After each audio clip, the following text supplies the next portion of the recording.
Hi everybody, welcome back to 100% Mark. So this is your match review for the game last night against Arsenal down at the Emirates. And of course, before I get into the match review, I'd like to say a big well done to the lads down in the second string under 23s of Newcastle for making it into the semi-finals of the Premier League Cup after winning last night 3-2 against Derby County.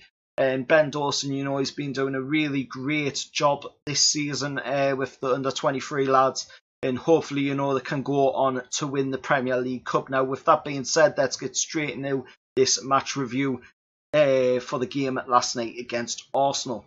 So we're going to start off with the Newcastle lineup, which is up on screen now.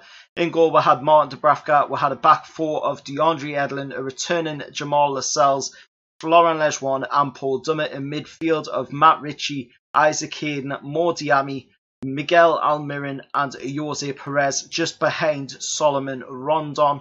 Of course, Almiron, Perez and Rondon were playing in a front three. Obviously, Perez out on the wing and Almiron out on the wing.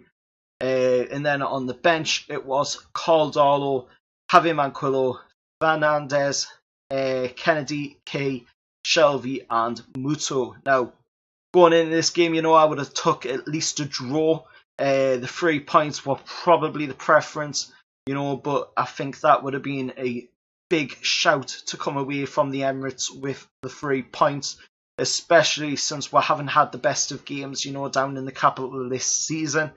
But unfortunately, you know, that wasn't the case. Arsenal seemed to get all of their way with Anthony Taylor, giving them set piece after set piece where they didn't even deserve it. Arsenal opened the scoring, only for it to be disallowed through an Aaron Ramsey goal. Of course, there was a pull on a Newcastle player in the box.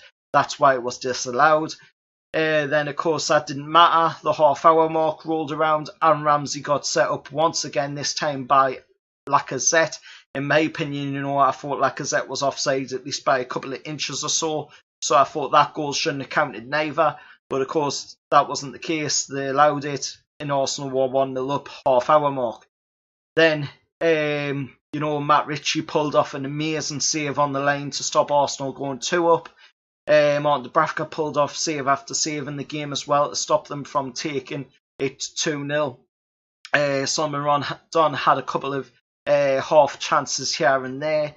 He set up a couple of balls through to Almiron. Almiron, once again, you know, absolutely amazing, running against Arsenal's defence, causing the threats with that speed like he always does.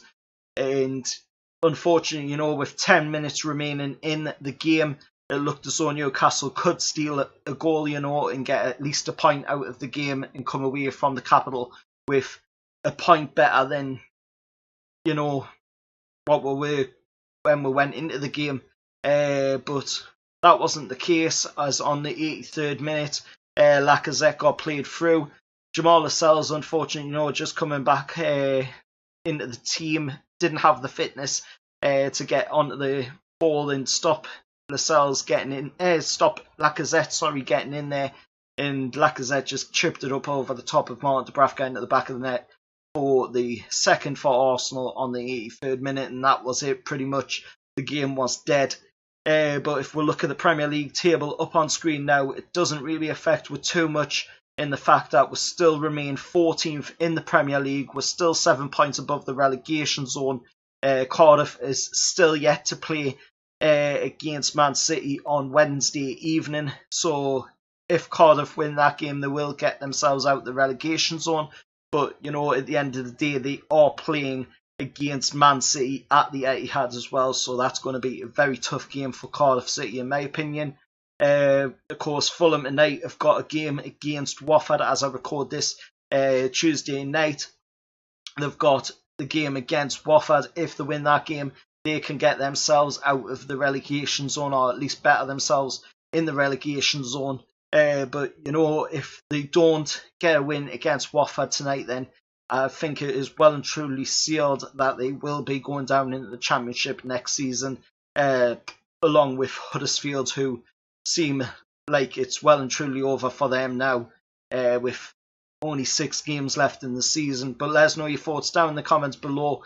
Until next time, remember to like, share, subscribe to 100% Mags, and also I'd like to thank as well, the people that have subscribed to the channel, as I'm up to 181 subscribers as well now. So if we can get that at about 190 by the end of that, by the end of this month, then that would be absolutely fantastic. Until next time, I'll see you all here, and how are the lads?